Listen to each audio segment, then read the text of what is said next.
Desde la Universidad Militar. Desde la Universidad Militar Nueva Granada, en Bogotá, Colombia, transmite UMNG Radio. UMNG Radio. Una emisora alternativa, cultural e independiente. Desde la Universidad Militar Nueva Granada. Esta es UMNG Radio. Lo que ocurre en la universidad, los acontecimientos y sus protagonistas están en UMNG Radio. Tune in and speak up. Hello, English learners. Want to learn something interesting whilst having fun? Welcome to Tune In and Speak Up, the podcast where you'll get to know this beautiful language in depth. Each week, we'll dive into exciting topics, share practical tips, and tell you fascinating English language stories. So whether you're studying, going to work, or just relaxing, connect, listen, and let's make English part of your world. Wherever you are, whenever you want, just hit play, tune in and listen up. Tune in to UMNG Radio every Tuesday from 11 a.m. till noon. Don't just learn English, live it.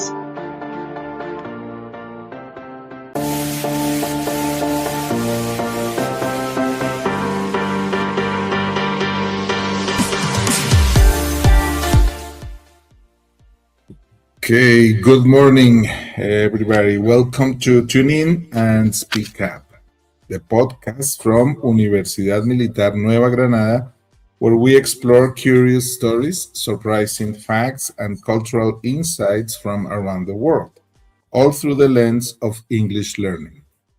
This is the podcast where unusual moments from history and culture become your classroom for practicing English. I'm Jorge Bermudez, teacher of English at the Department of Multicultural Studies at UMNG, part of the School of Education and Humanities. I'll be your guide through some of the most unexpected and thought-provoking topics, from forgotten inventions and everyday objects to strange ideas that quietly changed the way we live. Whether you're learning English as a second language or simply enjoy discovering how culture and history shape our daily lives, this podcast is for you. So if you're ready to improve your listening skills, expand your vocabulary, and explore the hidden stories behind ordinary things, grab your headphones, tune in, and let's speak up. Today, in our 8th episode of Season 3, The Rise of Postcards, Sharing the World Before Screens. Okay, let's go to our intro.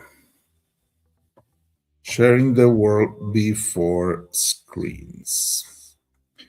Before smartphones, before social media, and long before anyone could share a photo instantly with hundreds of people, there was a small rectangle of cardboard that carried images, emotions, and stories across continents, the postcard. At first glance, postcards seem simple, even outdated. A picture on one side, a few lines of writing on the other, a stamp in the corner. But for more than a century, postcards were one of the most powerful communication tools in the world. They connected travelers to families, cities to villages, and strangers to places they might never see. In the late 19th and early 20th centuries, postcards traveled faster than letters, cost less to send, and required fewer words. They made communication visual, public, and brief, features that feel surprisingly familiar today. Postcards also changed how people imagine the world. Before cheap travel and mass photography, many people first saw famous landmarks, distant cities, or foreign cultures not through books, but through postcards sent by friends or sold as souvenirs. These images helped define what places were supposed to look like, sometimes accurately, sometimes not. More than messages, postcards were moments captured: a vacation, a journey, a new life abroad, a memory frozen in ink and paper. They told stories of migration, tourism, empire, romance, and nostalgia, all in just a few sentences. In this episode, we'll explore how postcards emerged, why they became widely popular, and what they reveal about how humans have always wanted to say the same thing across time and technology. I was here and I thought of you. And that takes us to our first segment. Before the postcard, how modern communication learned to be short, visual, and human. To understand why postcards became such a powerful form of communication, we need to imagine a world where staying in touch was difficult, slow, and unequal. For most of human history, long distance communication belonged to elites. Letters required paper, ink, time, education, and money.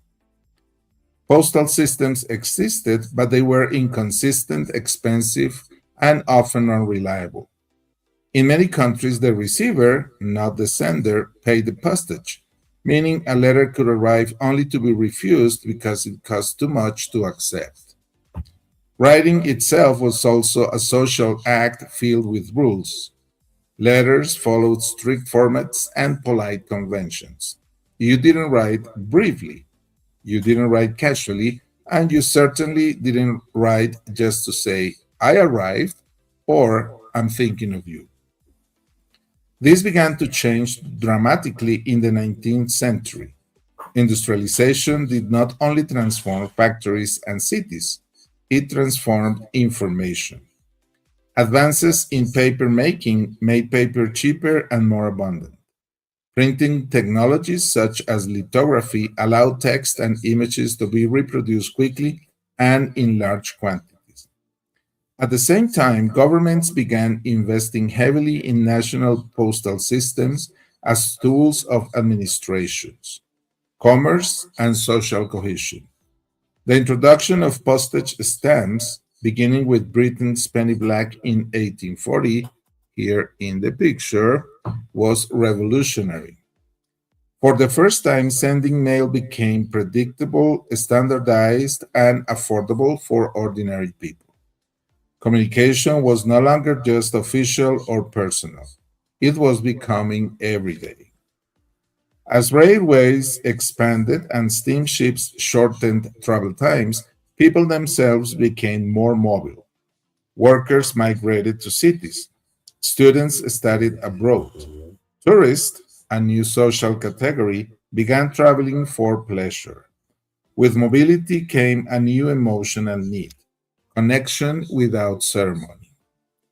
People wanted to say small things, not letters, moments. This is where the postcard enters history. In 1869, in the Austro-Hungarian Empire, it was introduced the first official postal card. Here in the picture, the correspondence card.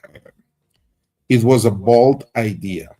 A simple piece of card with space for a short message and a prepaid stamp. No envelope, no privacy, no expectations of length or elegance. Critics initially worried that postcards would destroy proper communication. Messages were visible to postal workers. Writing became informal.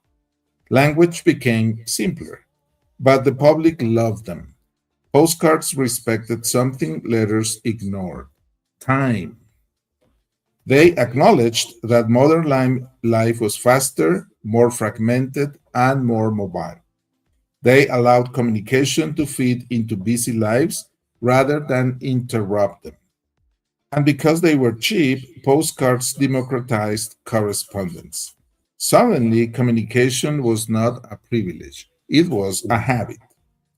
At first, postcards contained only text, but this phase did not last long. Thanks to advances in photography and color printing, images soon appeared. And once images entered the postcard, communication changed forever. A postcard no longer just said where you were, it showed it. It transformed places into visual experiences that could be shared, collected, and imagined. This was a quiet revolution. Postcards trained people to communicate briefly, visually, and emotionally. They taught senders to choose what mattered most in a moment, and taught receivers to read meaning into fragments. Long before captions, timelines, or photo feeds, postcards prepared the human mind for modern communication. They were small, they were fast, they were public, and they were deeply human. And that takes us to our next segment: images, tourism, and the birth of the souvenir. Once images appeared on postcards, their role changed completely. They were no longer just tools for communication. They became objects of desire, memory, and imagination.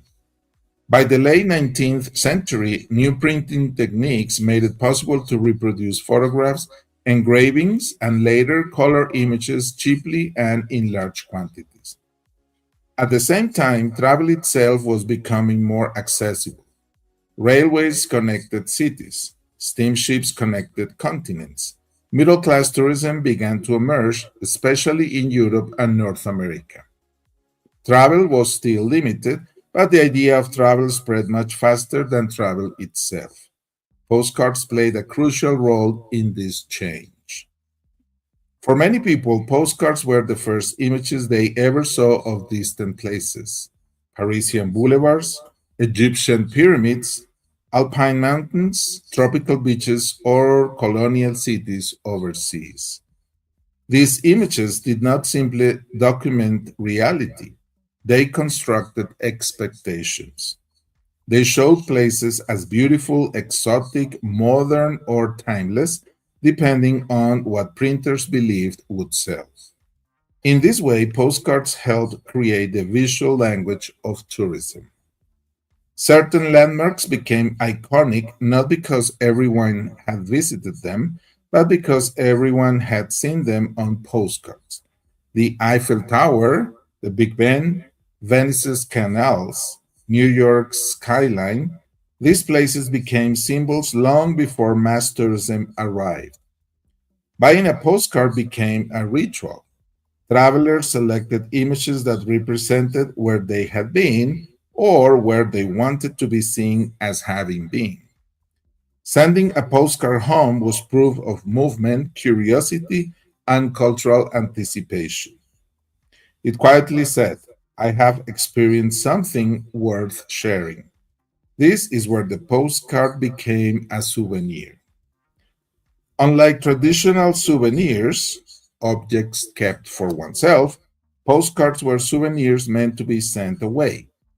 They were memory made portable.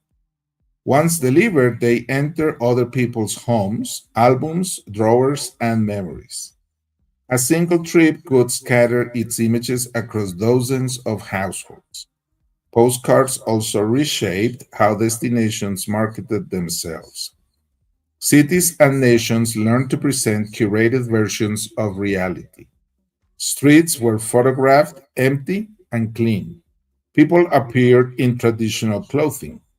Difficult stories, poverty, and conflict were rarely shown. This was especially true in colonial context. Postcards from Africa, Asia, and the Americas often reflected European viewpoints, reinforcing stereotypes and power imbalances. They showed colonized lands as picturesque, timeless, or available, places to be observed rather than understood. Yet, postcards were not only tools of power, they were also deeply personal. Many carry short, intimate messages written in hurried handwriting: excitement, loneliness, pride, love. The image on the front showed the public face of travel. The message on the back revealed the private emotion behind it. In this tension between image and voice, postcards taught people how to perform identity at a distance. They trained senders to choose how they wished to be remembered: adventurous, cultured, successful, nostalgic. Long before digital profiles and curated feeds, postcards ask the same silent question: what version of this moment will I send into the world? And that takes us to our next segment: postcards as social media before the internet. When we look closely at how postcards were used at their peak, something feels strangely familiar. Postcards were not private letters, they were semi public messages. Anyone handling them could read the text, anyone in the household could see the image. Like today's social media posts, postcards were meant to be shared, seen, and sometimes even displayed. In the early 20th century, postcards circulated at astonishing speed and scale. In some European cities, several postal deliveries occurred each day. A postcard sent in the morning could receive a reply by evening. People used postcards to arrange meetings, confirm plans, send jokes, flirt, or simply say hello. This was fast communication by the standards of the time. The messages were short not because people lacked things to say, but because the format demanded briefness. There was limited space. Writers learned to compress emotion, information, and personality into just a few lines. Over time, this created a new writing style: informal, direct, and conversational. Images functioned much like posts do today. They indicated taste, identity, and social position. Sending a postcard from a trendy seaside resort or a famous city communicated status. Sending one from abroad suggested mobility, curiosity, and modernity. Even choosing which postcard image to send was a form of self presentation. In many cases, postcards were collected, displayed, and compared. Albums served as early feeds, curated records of places visited and connections maintained. People flipped through them, revisiting memories and measuring experiences, their own and others. Postcards also encouraged performative travel. Travelers sometimes sent postcards from places they had barely explored or even from places they had not visited at all. In some cities, postcards were mailed locally just to receive a local postmark, creating the illusion of travel. What mattered was not the depth of experience, but the appearance of participation. This mirrors a familiar dynamic today: the pressure to document, share, and validate experiences publicly. Yet, postcards differed from modern platforms in one important way: they were slow enough to allow reflection. The delay between sending and receiving created anticipation. There were no instant reactions, no likes, no metrics. Communication felt lighter, less urgent, and often more thoughtful. Still, postcards train people to think in snapshots: moments framed, selected, and sent outward. They normalized the idea that life could be broken into shareable fragments. In this sense, postcards were not just predecessors of social media, they were cultural rehearsals for it. They taught societies how to communicate briefly, visually, and emotionally across distance, preparing the ground for the digital world long before electricity carried images at the speed of light. war, migration, and messages under pressure. Postcards may be remembered today as cheerful souvenirs or nostalgic collectibles, but their most intense moments came during times of uncertainty, separation, and loss. When societies are stable, communication is optional. When societies are in crisis, communication becomes essential. During the late 19th and early 20th centuries, millions of people were on the move. Economic hardship, political instability, colonial expansion, and war pushed families apart. Migrants crossed oceans, soldiers left home for years, borders shifted, often violently. In these conditions, postcards became lifelines. They were cheap, easy to send, and widely available, even in difficult circumstances. For migrants arriving in unfamiliar countries, postcards were often the first message sent home. A short note could reassure family members: I arrive, I am alive, I am trying. For soldiers, postcards were sometimes the only permitted form of correspondence. Military authorities favored them because they were short and easy to censor. The lack of privacy was a cost, but the ability to communicate at all mattered more. Many wartime postcards contained carefully chosen words. Writers avoided details. They used coded language. They focused on health, weather, or everyday routines. Behind these ordinary phrases often lay fear, exhaustion, and longing. The images on wartime postcards were often pathetic or idealized. They showed brave soldiers, peaceful landscapes, and confident nations. Reality, of course, was far more complex. Postcards helped maintain morale, not by telling the truth, but by offering hope. Postcards also traveled along migration routes. Immigrants sent images of new cities, factories, and streets. These images shaped expectations back home, encouraging others to follow or, in some cases, warning them away. A single postcard could influence an entire family's decision to move.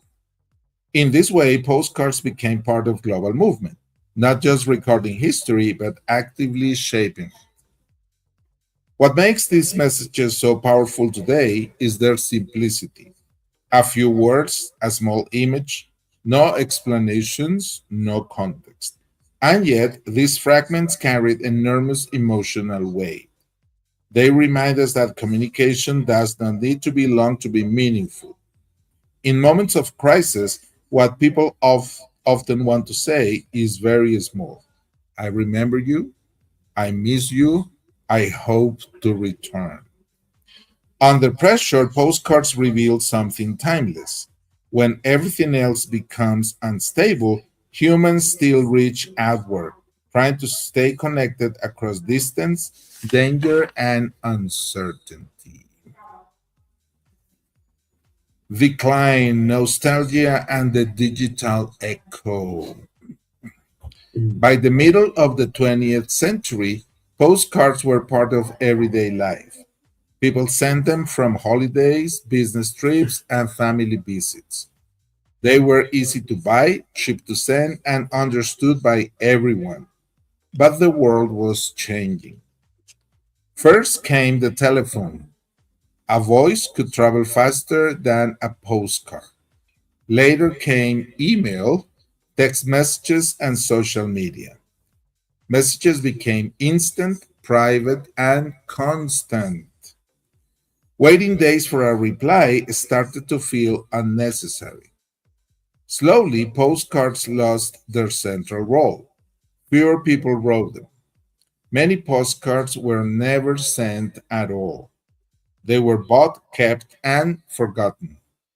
Writing a postcard began to feel like something older generations did. But postcards did not disappear. Instead, they became something different. They became objects of memory. Today, postcards often live in boxes, albums, or books. When people find them, they don't read them quickly. They stop. They look at the handwriting. They notice the date, the stamp, and the small details. A postcard does not just show a place, it shows a moment in someone's life. This is why postcards feel emotional. They carry time. Digital messages rarely do that. They are easy to send, but also easy to delete. Photos are shared quickly and forgotten quickly. Timelines move forward and older post disappears. Postcards stay. At the same time, modern communication has started to imitate postcards. Think about social media. People share photos from trips. They add a short message. They show where they are. They want others to see it. This is exactly what postcards did more than 100 years ago. The format is different, but the idea is the same. The biggest difference is speed. Postcards asked people to slow down. You had to choose an image. You had to write by hand. You had to think about who would receive it, and then you had to wait. That waiting mattered. It created anticipation. It gave messages weight. When a postcard arrived, it felt special. Today, some travelers send postcards on purpose, not because they have to, but because they want to. Sending a postcard becomes a choice, not a habit.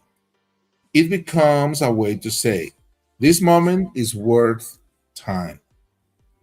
In a fast world, postcards remind us that communication does not always need to be instant.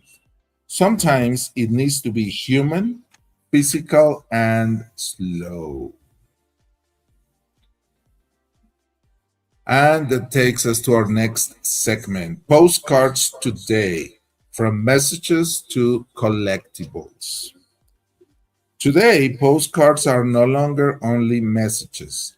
For many people, they are objects to collect, study, and protect. Around the world, postcards are now part of museums, archives, and private collections. Some collectors own thousands of cards. Others focus on a single topic, one city, one country, one historical period, or one theme such as travel, war, advertising, or everyday life. Why do people collect postcards? Because postcards are small pieces of history. Each postcard shows more than an image. It shows how people wanted the world to be seen at a specific moment in time. Buildings that no longer exist, streets before cars, cities before modernization, landscapes before tourism changed them. Postcards also preserve voices. The handwriting, spelling, and language tell us who wrote them and how they lived. Short messages reveal emotions, relationships, and worries. For historians, postcards are valuable because they show ordinary lives, not just famous events or powerful people. Collectors also care about design. Early postcards used special printing techniques, rich colors, and detailed illustration. Some were handmade, others used new photographic technology. The style of a postcard often reflects the artistic trends of its time. Because of this, rare postcards can become valuable. Cards from the late 19th and early 20th centuries, especially those in good condition, can be worth significant amounts of money today. Postcards connected to important historical moments, famous places, or major events are especially wanted. But collecting postcards is not only about money. For many people, it is about memory and identity. A postcard collection can tell the story of a family, a city, or a country. It can show how places changed and how people once imagined them. In this way, postcards become tools to understand the past, slowly, carefully, and visually. In a digital age where images are endless and temporary, postcards offer something different. They are limited, they survive. They ask to be held, not scrolled. That is why postcards still matter, not only as communication, but as objects worth keeping. Today, postcards are taken seriously by museums and libraries. One of the most famous collections is the Kurt Take Postcard Archives in Chicago, which contains millions of postcards showing American towns, cities, and daily life. Institutions like the Library of Congress, the British Library, and the Smithsonian also preserve postcards as historical documents. These collections remind us that postcards are not just souvenirs, they are visual records of how people once saw their world. Some of famous postcard collections that are worth mentioning are number one, as we said before, the Kurt Take Postcard Archives in the United States. This is one of the most important postcard collections in the world. Kurt Take was a major American postcard publisher active from the late 19th century to the mid 20th century. His company produced millions of postcards showing towns, cities, landmarks, and everyday life across the United States and beyond. Today, the Kurt Take postcard archives are housed at the Newberry Library in Chicago. The collection includes over 2.5 million postcards, original printing records, messages, dates, and distribution data. Historians use this collection to study urban growth, tourism, race, advertising, and visual culture. Another collection worth mentioning is at the Library of Congress. It's called Picture Postcards Collection in the United States. The Library of Congress holds one of the largest public postcards collection in the world. This collection includes postcards from the late 19th to the century to the present, the United States, and many other countries, themes such as travel, war, daily life, and architecture. It is widely used by researchers because postcards show ordinary places and people, not only major historical events. Collection number three, British Library Postcard Collections in the United Kingdom. The British Library preserves thousands of postcards as part of its visual and cultural history collections. These postcards are studied for social history, British imperial and colonial imagery, changes in cities and landscapes, popular design, and mass culture. Number four, the Smithsonian National Postal Museum in the United States. The Smithsonian treats postcards not just as images, but as postal objects that reveal how communication systems shaped everyday life. Their exhibitions and archives explain how postcards became a global phenomenon and why they matter socially and economically. Okay, and now we arrive to our closing reflection. I was here and I thought of you. When we look back at the history of postcards, it is easy to think of them as objects from another time. Small cards, faded images, old handwriting, something our grandparents used. But postcards are not really about the past. They are about a human need that has never changed. Across different centuries, cultures, and technologies, People have always wanted to do the same simple thing, to share a moment and say, I am thinking of you. A postcard does not tell a full story. It cannot. There is not enough space. And maybe that is exactly the point. A postcard accepts limits, it accepts distance, it accepts silence between words. What it sends is not information but presence. When someone chooses a postcard, they stop for a moment, they look at images, they decide which picture represents their experience best. Then they write slowly by hand. Every letter takes effort, every word matters. That process creates meaning. The postcard travels through time and space. It is touched by many hands. It waits. And when it finally arrives, it brings more than a message. It brings proof that someone paused their life, even briefly, to connect. In our digital world, communication is fast and endless. We send messages without thinking. Photos appear and disappear. Notifications replace anticipation. Everything arrives now. Postcards remind us of waiting. Waiting creates value. Waiting gives messages weight. When something takes time, it feels important. That is why postcards still feel special today. Not because they're useful, but because they are intentional. Some people still send postcards on purpose.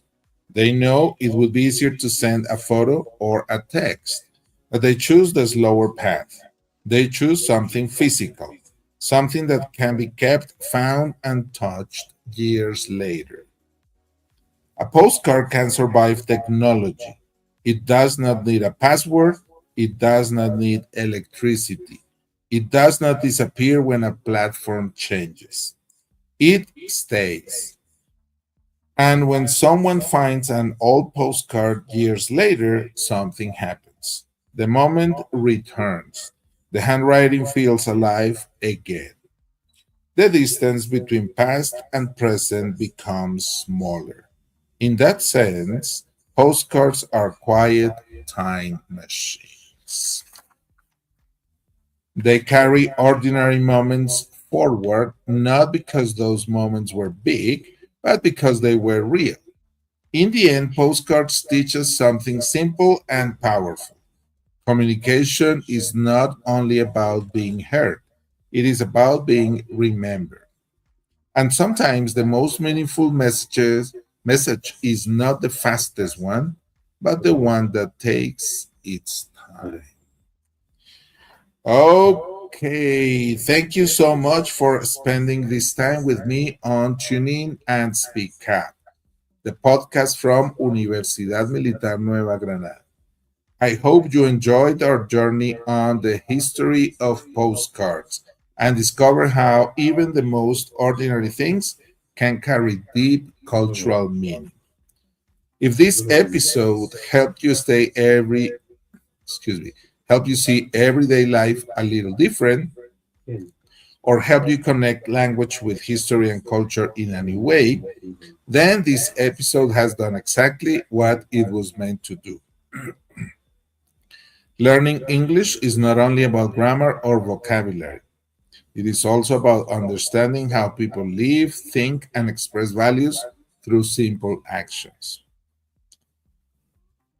Excuse me. This season, we will continue exploring unusual yet meaningful topics that reveal the strong connection between language, history, and daily experience. Each episode is designed to help you improve your listening skills, expand your vocabulary, and develop a deeper awareness of how culture shapes communication. If you found today's episode useful or interesting, feel free to share it with your classmates, friends, or fellow English learners.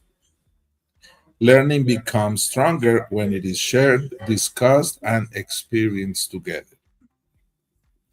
And if you'd like to share your thoughts, reflections, or feedback, We would truly love to hear from you. Your ideas help us grow, and your voice helps shape future episodes. This podcast exists for learners like you, curious, thoughtful, and committed to improving step by step. We'll be back next week with another topic that may surprise you, make you reflect, or inspire new conversations in English. Until then, keep listening, keep practicing, and most importantly, keep exploring the world through language. And as always, keep speaking up. Until next time, Leito, thank you very much. See you next week.